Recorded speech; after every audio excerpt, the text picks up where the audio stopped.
Good afternoon. First time I've been online for a long time in the afternoon. Let's get rid of this giant mic. So, I'm here today to let you know about what's happening in the Edmonton real estate market, and lots of speculation has been happening about the tariffs. So, I'm going to talk about that. We're going to go over a news article together and kind of debunk and hash out what does it actually mean, kind of like when you're in social class, you're going through the article and kind of deciding if there's truth to it, what that could mean for you as a seller, as a buyer, as a homeowner. What does that all mean? But first, we always discuss how many active listings. Whoops, we're not going. That's the article that I'm going to do. Push the wrong button. So currently, for listings in single-family home market in Edmonton, there are 2,201. So if you're curious how the market did in the month of April, you can take a look at that on our YouTube channel because we just put that live on Saturday. And today is May 13th, not May 6th. If you saw that date, I just took it off. So it is my daughter's birthday, and it is also Tuesday, and where we update you. So yes, listings have been continuing to go up every single week, and that's okay. That's again 2,201 listings is not a hot market in terms of a buyer's market. It's not balanced in any means. That's the single family home market, and you can see it has risen. Then if you take a look in St. Albert, there'll be an interesting stat in St. Albert here in a second, but you'll notice that the listings haven't changed a whole lot, just by one, same as Sherwood Park. Spruce Grove jumped a little bit in the last week. And if we take a look at how many pending sales, so how many sales went under contract, how many buyers put an offer on a home and got accepted by that. So take a look, it's 257 in Edmonton. St. Albert dropped by almost half from the week before.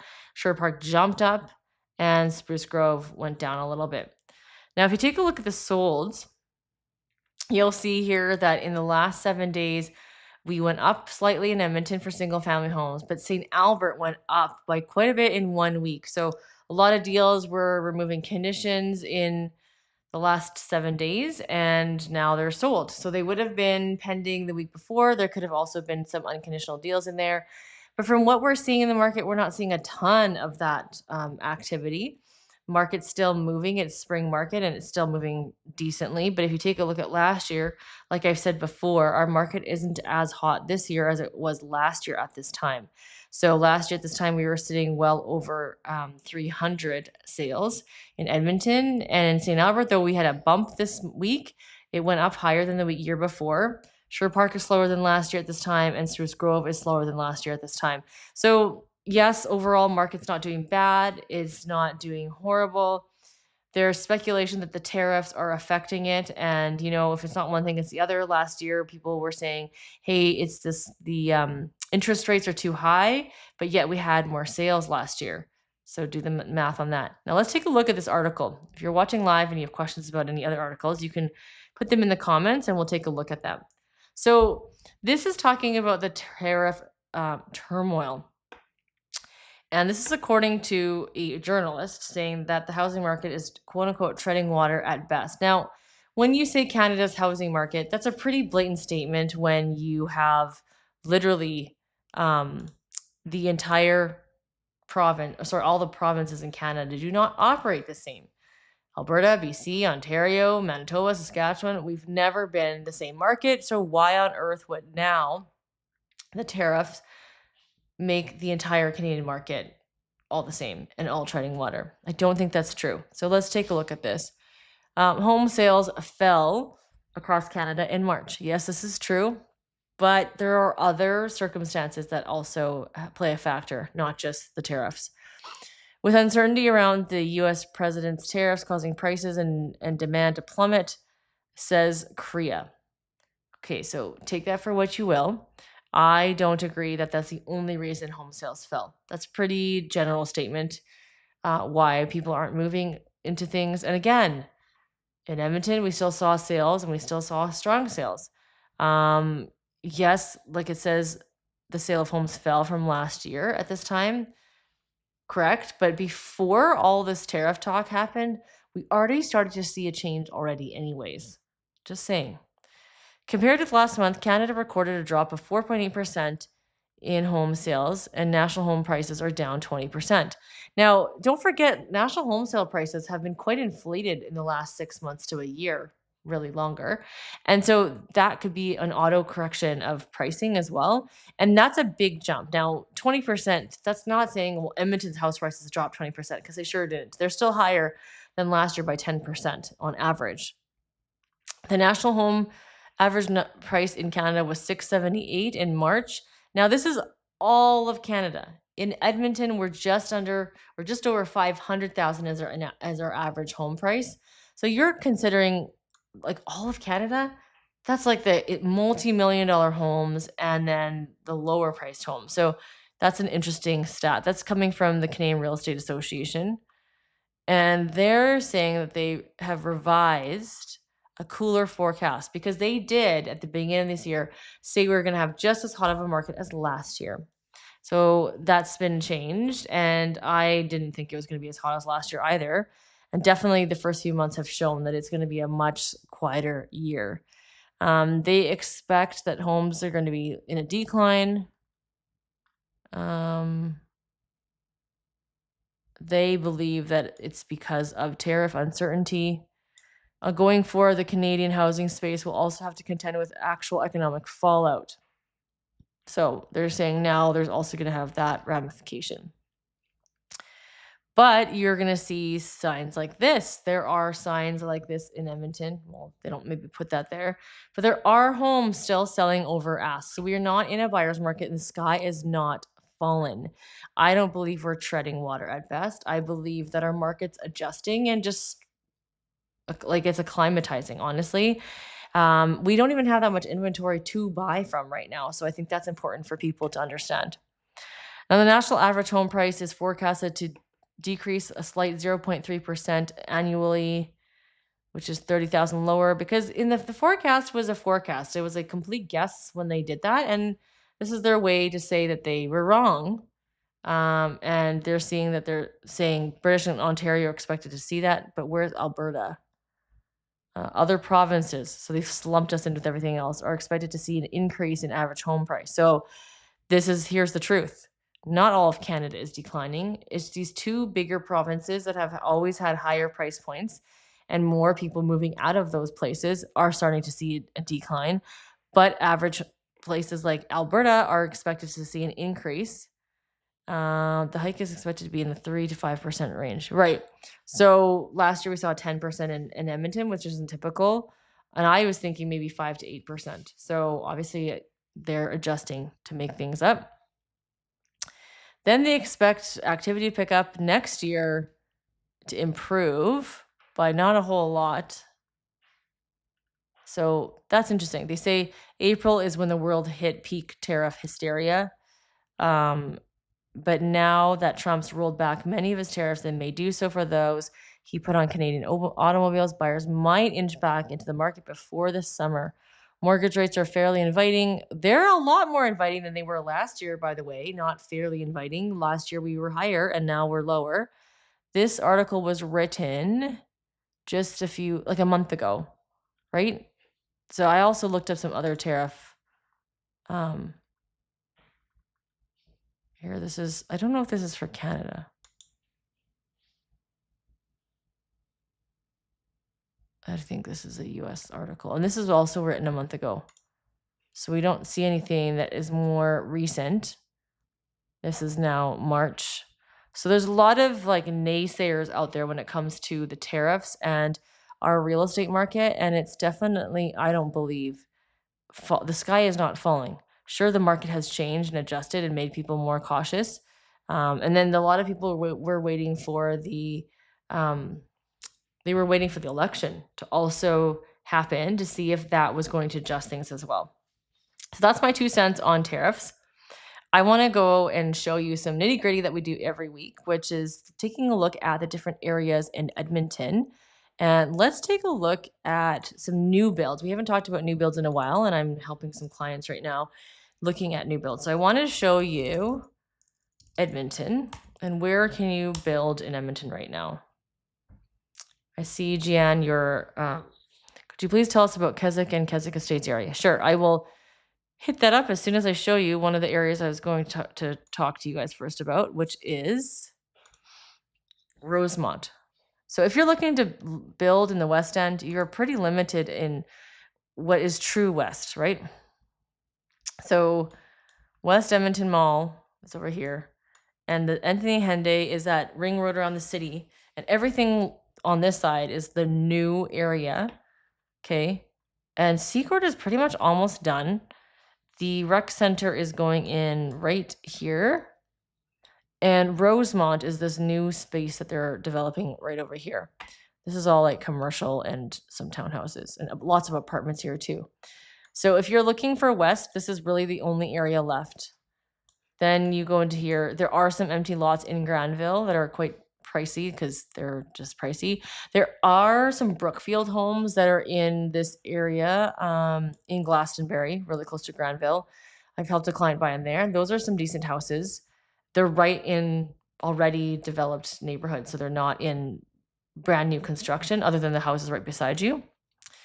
And then Edgemont, if you still consider that west, there's still options in Edgemont and then Upland. So you see here, we're getting really close to the river and people still consider this west. But if you look at the map, in theory, it's not totally west. It's like southwest. This quadrant is southwest, but the river, they consider this part southwest and this part northwest, even though it's not very northwest. So you've got Edgemont, Stillwater, River's Edge, and Uplands. I'm not a big fan of Stillwater, and if you're my client, I will fill you in on more why. I just don't do that on the internet. This is for clients' privilege only.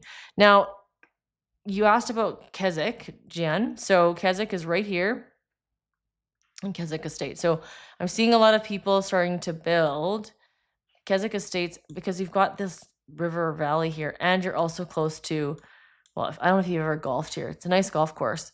This used to be in the middle of nowhere. You drive and then it'd be all acreage land until you got here. But obviously we have literally houses and neighborhoods all over here. Langdale is part of Windermere as well. And you can see all the amenities here. And Keswick used to not have school, and I'm pretty sure they have a school now in that area. Yeah, I'm positive they have a school there now. And so you can see here, there's that playground. Show you the playground. I don't think it's anything crazy. No. Not a whole lot of playground. It doesn't even let me open it. Well, thanks to this M person who contributed a photo last year. Oh, there we go. This is some more photos. There we go. So it's smack dab in the middle of the neighborhood. And Gian, what would you like to know specifically about Keswick and Keswick Estates? I'll take a look at the houses for sale in Keswick. So you'll see Keswick area is not going to be split up into Keswick and Keswick Estates just because that's not how our MLS system works. So currently there are 107 properties available or pending. I took off the pending, so now there's only 96. So we have 11 homes that are pending under contract, and then the other ones are active. So there's 96 homes for sale in Keswick. Let me just go 500 to 600. You have 21 properties for sale. And what are you getting? Laned homes, right? So garage in the back, if there's a garage. Let me just see if this one has. That one is 545.9, 1,700 square feet. Built in 2021, partially finished basement with garages. So all these have garages. And they're all in the 5s into 6s. So we do have here one that is 585 with a front attached garage. Probably pretty certain this is a 0.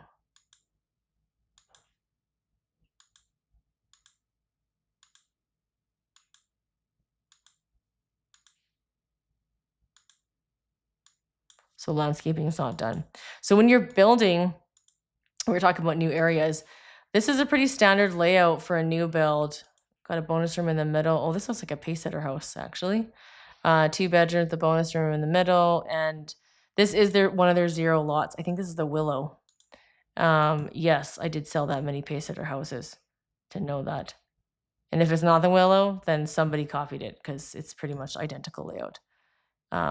Yeah, with a big long master closet, upstairs laundry, quartz countertops. So check the builder with their standards, right? You've got different standards of thickness of the quartz countertops, if it's undermount or overmount. Tile here in the shower. Sometimes they don't do the tile here. You've got these mirrors. This one comes with window coverings. I don't know if this is totally brand new, but it doesn't have landscaping, so I would think it's newer. So I don't know, maybe this is a copycat. Like, this is a resale home because houses don't usually have this. The tankless water tank. And yes, this is the radon system. So this is a pace-setter house. So for a few years, pace-setter just did put these systems in. Most builds do not have this. They just have a standard like pipe there. But that is definitely a pace-setter house. And these garages are really small when it comes to that. That's interesting. So here's your layout of the upstairs, downstairs. So garage straight in, no mudroom on these zeros. I find this interesting that there's a window here because this is the 0 line, I thought.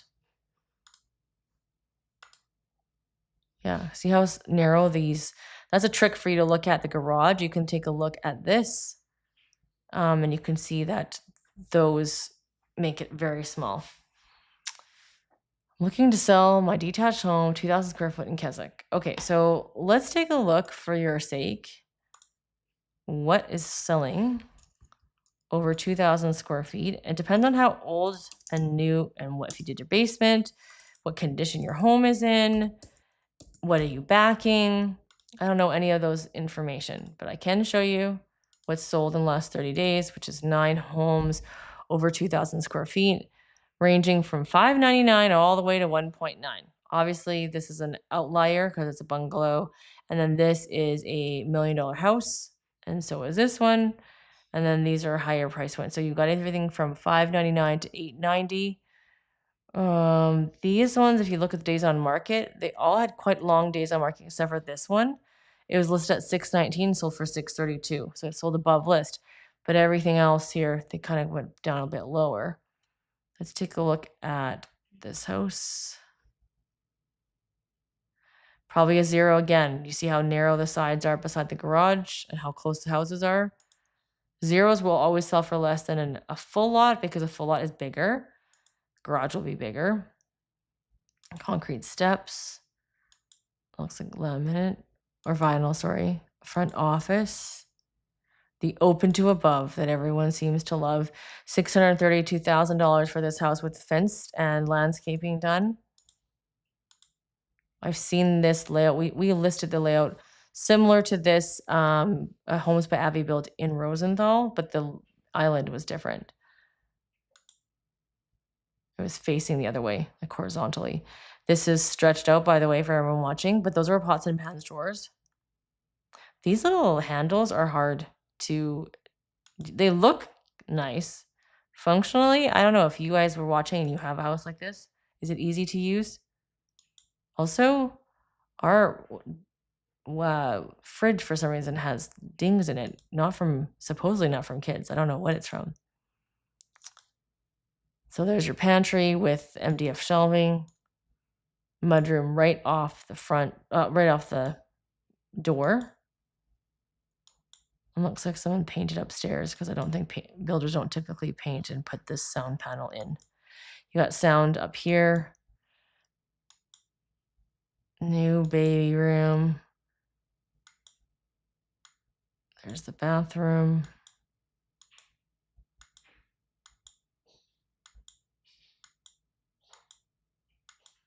So this sold for $632, and I believe that was Kim. This was the one I looked at right here. Sold for $632.5, and it was 9 days on market, so it was quick. This, by the way, this bungalow that I'm Oh, you can't see it. There's a bungalow that sold for 1.9 and that sold 0 days on market. Full lot, backing onto school, 2017 build, basement unfinished. Okay. I'll do you one more favor. And then after that, you need to talk to a realtor and get the realtor to actually assess your property. So I'm just going to look at 2015 to 2018. This would give you a better gauge. This sold in the 8s, 845. Much wider, bigger house with hardwood. And you can see the finishings are different too. So if you're looking to get a price valuation, you can send us an email and we'd be happy to give you a proper one so we can do that. This one's backing onto green space. It looks like it's backing onto a walk path. Let's see if it's a school or not. Yeah, it's backing onto something there. And this house is quite a bit bigger.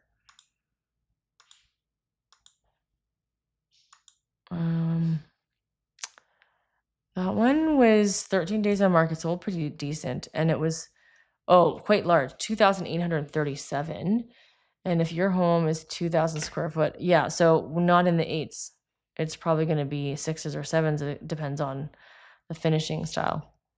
Okay, so I see another question here. What do you think of Valuating? Is south backing home good for lighting inside the home? So I don't talk or feature the north side at all on this channel, but I can talk to you about the south backing. That is definitely a personal preference. And we've seen people pay more money for south backing, but it really depends on the house itself too. So south backing seems to be something that is quite coveted by a lot of people, lots of light. My house, I don't believe we have south backing. It gets hot all the time. So we tended to not have that. And so that's completely up to you when it comes to what you're looking to purchase. And if you're not working with a realtor already, then make sure you do. The lighting is a bit weird today on my video. Sorry, guys. I kind of came in here and didn't turn a whole bunch of lighting on, and the sun is going back and forth between the clouds. So the light's all weird. But next week, I will not be reporting, but I will be back next week after that. So the end of May, which is crazy. So the real estate market in May typically is the busiest we see. And then in June, it starts to slow down, and July gets even slower. So if you are thinking, is this still now the time to sell? You need to make sure you talk to an agent to see how the market is doing, because the market has definitely shifted since, like, I would say in the last couple months, it's made a major shift.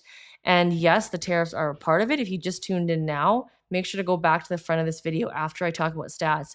We go over an article, and yeah, sure, I'll give it some credit, but I won't say that it's the primary reason. There are lots of other reasons why the market has softened as well. So take a look at that. Take a look at the areas that you're living in, and make sure you talk to an agent to give you the best professional advice for your situation. Have a good day, guys. Bye.